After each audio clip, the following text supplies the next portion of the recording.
আজকে রান্না করা হবে গেঁড়ির তরকারি। কড়াইতে সরষের তেল দিয়েছি, তেলটা গরম হয়ে গেলে আলুটা ভাজবো। আলুটা কেটে রেখেছি, নুন হলুদ মাখিয়ে রাখা হয়ে গেছে। এটা এবার ভাজবো। টুকু টুকু পেঁয়াজ কাটা আছে, এটা তেলে দেবো। আলুগুলো লাল লাল করে ভেজে নামিয়ে দেবো। আলুটা লাল লাল করে ভাজা হয়ে গেছে। এবার কেটে রাখা ডুমো পেঁয়াজটা দেবো। ডুমো ডুমো পেঁয়াজ আর তেজপাতা একেবারে তেলে দিলাম। এবারে মশলাটা দেবো। গেঁড়িটাকে আমি ভালো করে ধুয়ে আঁশিয়ে রেখেছিলাম। এবার একটু তেলের মধ্যে পেঁয়াজের সাথে একটু ভাজবো, তারপরে মশলাগুলো দেবো।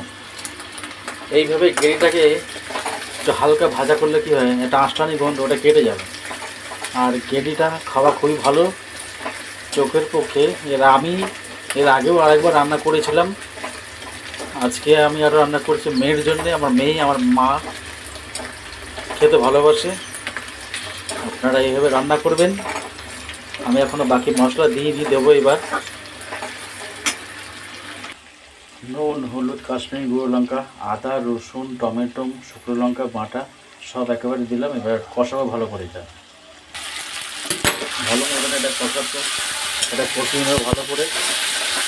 কষানো হয়ে গেলে জল দেবো অল্প করে। আর আলু তো ভাজাই আছে, আপনারা এইভাবে করবেন, খেতে খুব ভালো লাগবে।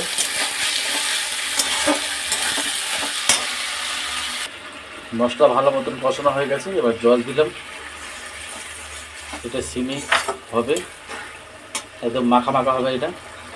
তারপরে আলুগুলো দিয়ে দেবো। আলুগুলো এমনি ভাজা হয়ে গেছে, নরম হয়ে গেছে।